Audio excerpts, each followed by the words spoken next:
अपने पसंदीदा शो के फुल एपिसोड देखने के लिए अभी डाउनलोड करें दंगल प्ले ऐप। बीते दिन की यादें बंजर, अब आगे खुशियों का मंजर, रिश्ते नातों की बगिया है, ओढ़े प्रीत रुपहला, अंगना प्यार दुलार भरा, बनूंगी दुल्हन सगुन करा, सावन सावन हरा हरा, फिर भी मन है डरा डरा, तेरी चाहत के पंख लगे पाँव में, पलकों की छाँव में, हो पलकों की छाँव में।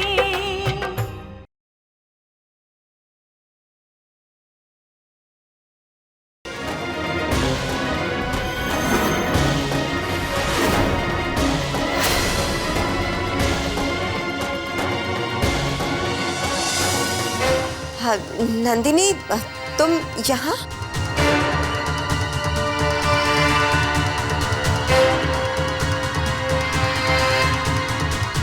नंदिनी, देखो ना, सुमन ने क्या कर दिया है।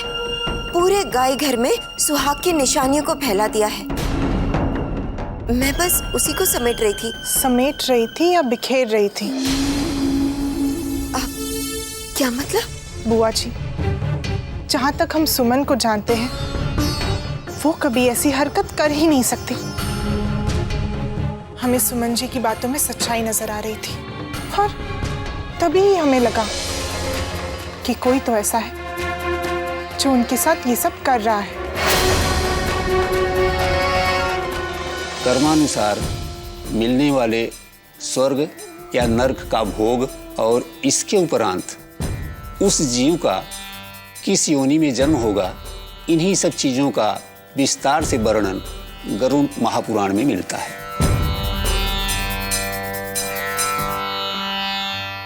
ओम गणानां त्वा गणपति गुंहवामहे, प्रियानां त्वा प्रियपति गुंहवामहे, निधीनां त्वा निधिपति गुंहवामहे, वसोम आम जान गर्भं पांच विजासी गर्भधाम।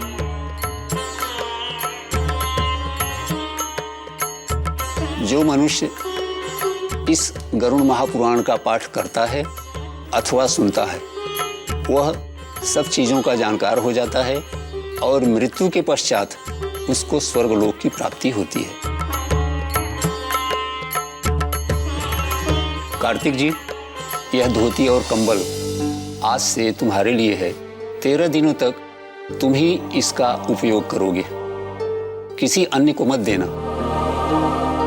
ठाकुर साहब, अब आज्ञा दें। जी।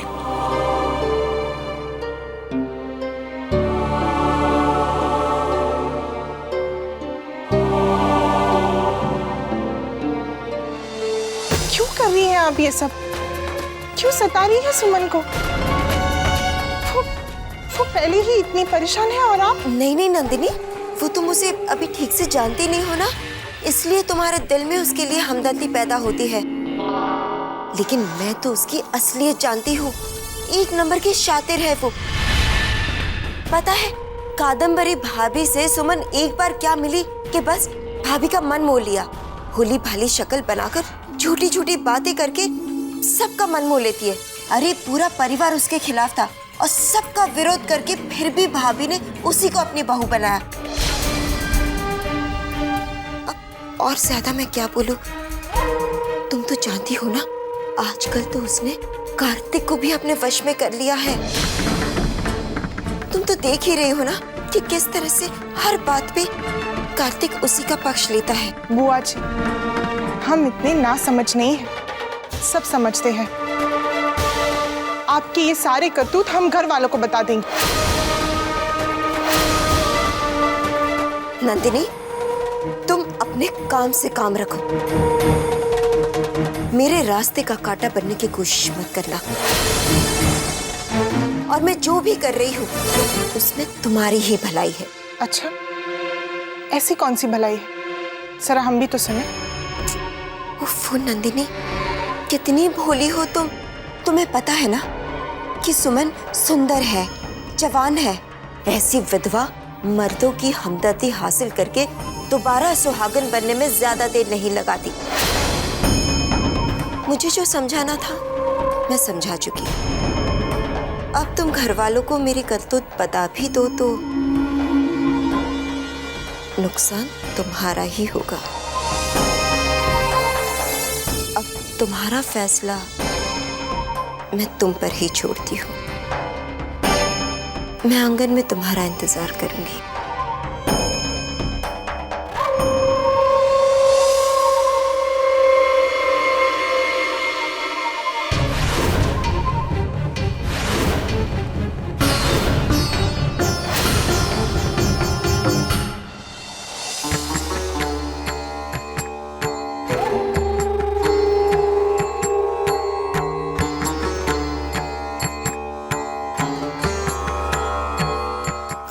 पंडित जी चले गए अम्मा? हाँ बेटे, तेरा सिर दर्द कैसा है? अब ठीक है, दवाई ले ली ना, सब ठीक ही रहेगा। बस नंदिनी अपना मुंह ना खोले। वक्त ही खराब था जो मैं पकड़ी गई।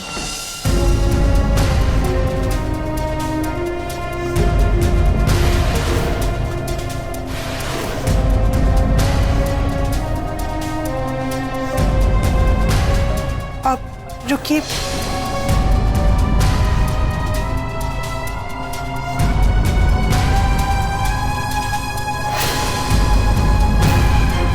हम आप लोगों से कुछ कहना चाहते हैं।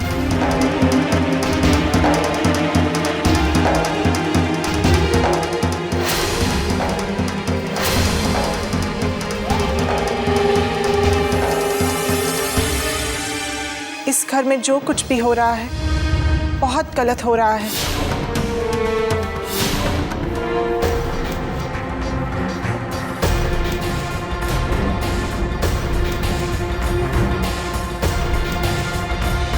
हे भगवान, इस लड़की ने तो मेरा बना बनाया खेल बिगाड़ दिया।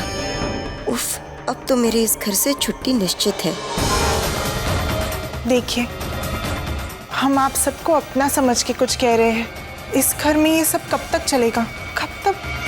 कब तक आप लोग ऐसे भूखे प्यासे रहेंगे?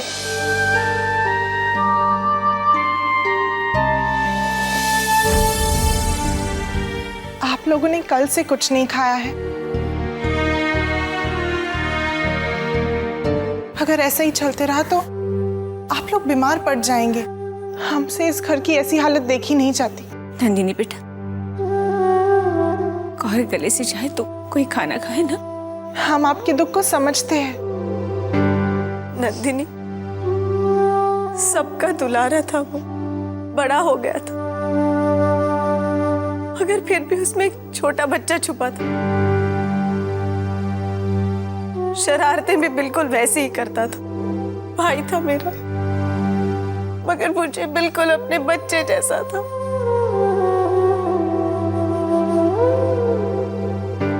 वो मेरे साथ भी एक बड़े भाई से ज्यादा दोस्त बन के रहे। हमेशा हंसाते रहते थे। हम सबको उनकी बहुत याद आती है।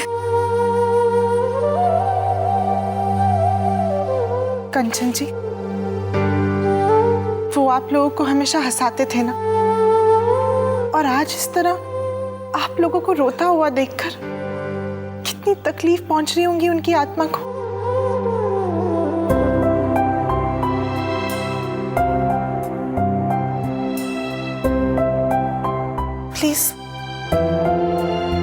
प्लीज उनकी खातिर आप लोग कुछ तो खा लीजिए। बिटिया, बात तो तुम बिल्कुल ठीक कह रही हो। हम आप सबका खाना आपके कमरे में भिजवाते हैं। श्याम बहादुर जी, आप हमारे साथ रसोई घर चलिए। आइए।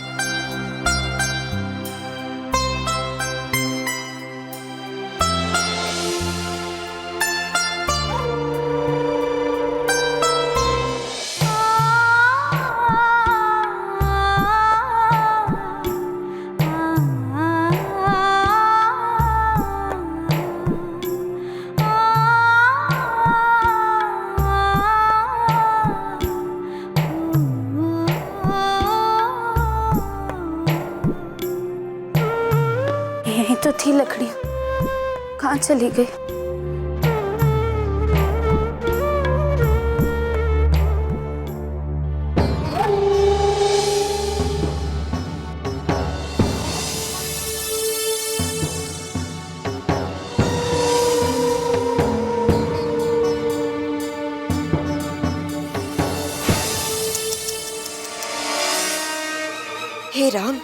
अभी तक तुम्हारे कपड़े गीले हैं।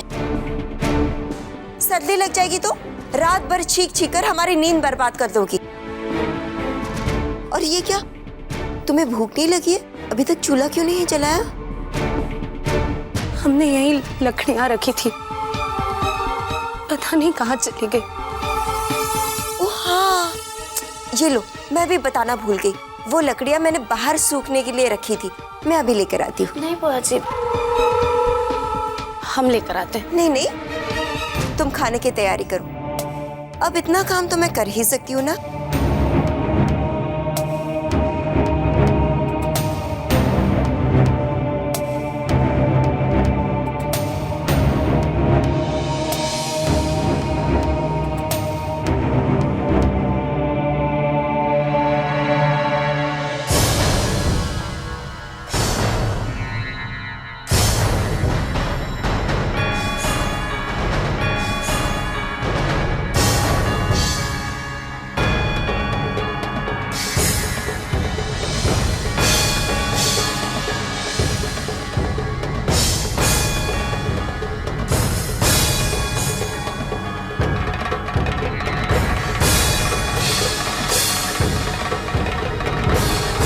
तेरा पाला विद्या से पड़ा है सुमन।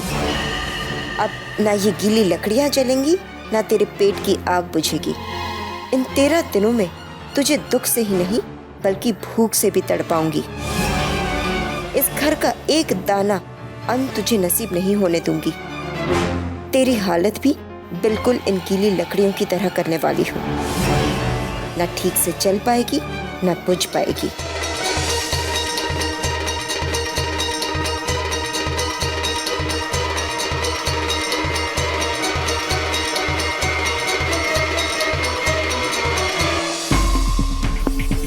सुमन, ये लो।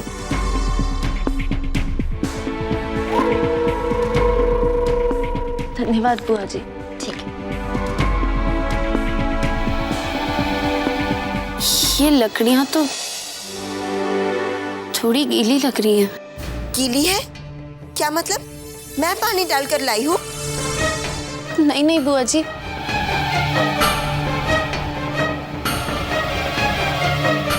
हमारा वो मतलब नहीं था। तो फिर ठीक है, कोई मुझ पर झूठा इल्जाम लगाए, ये मुझसे बर्दाश्त नहीं होता। भलाई कर कर बुराई लेना, ये कहाँ की बात हुई?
जगे हुए हम जोली मैं तो खोई हूँ प्यार के गाँव में पलकों की छाँव।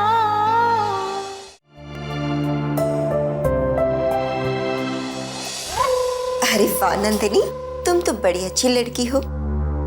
तुम सबको खाने के लिए नहीं कहती तो सब भूखे रह जाते।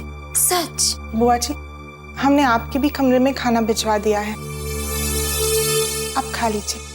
खा लूंगी, पहले हाथ तो मिला लो।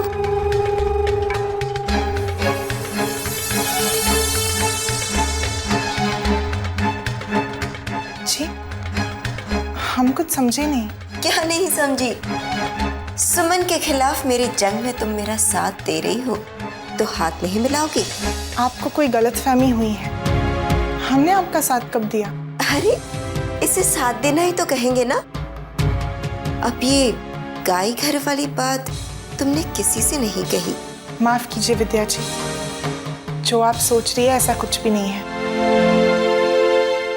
हमने अपना मुंह बंद सिर्फ इसलिए रखा क्योंकि घर का माहौल वैसे ही इतना गमगीन है। हम उसे और भारी नहीं करना चाहते थे। यानी बाद में सबको बताओगी? नहीं, लेकिन इसका मतलब ये नहीं है कि हम आपके साथ हैं। वैसे हम आपको एक सलाह जरूर देना चाहेंगे। आप जो भी कर रही है वो गलत है। अगर हो सके तो दोबारा ऐसा मत करिएगा।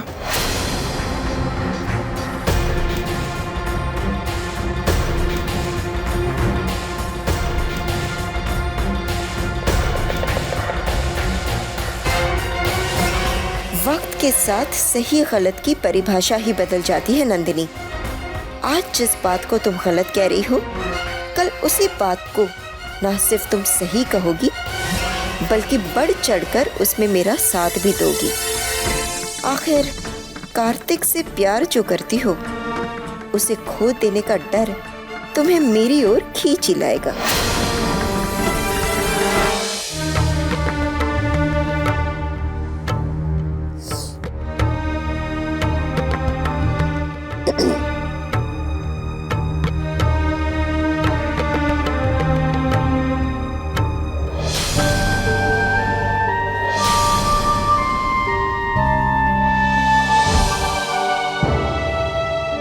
किसी को बोलता हूँ कंबल ओढ़ाए इन्हें।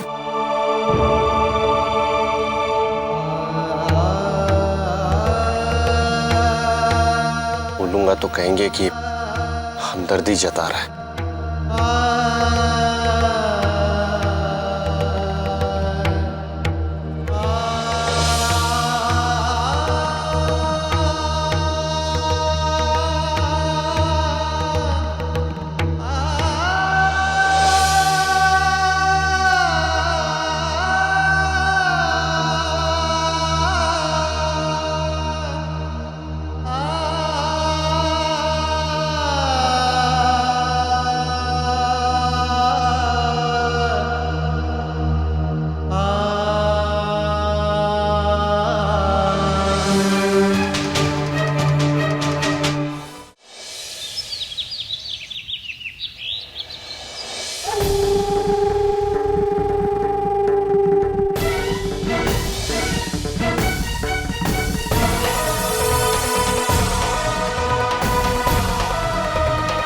अरे ये तो कार्तिक का कंबल है। ये महारानी कैसे ओढ़कर सो रही है? समझी, कार्तिक को इसे थन में ठिठुरते देखकर दया आ गई होगी। इससे हमदर्दी जो है, लेकिन बेचारे कार्तिक को ये पता नहीं कि उसकी ये हमदर्दी सुमन के दर्द और बढ़ाने वाली है। कार्तिक, तूने तो अपनी बुआ पर बहुत बड़ा एहसान कर दिया है। बैठे बिठाए धमाका करने का मौका दे दिया। अब देखो मैं कैसा खेल खेलती हूँ।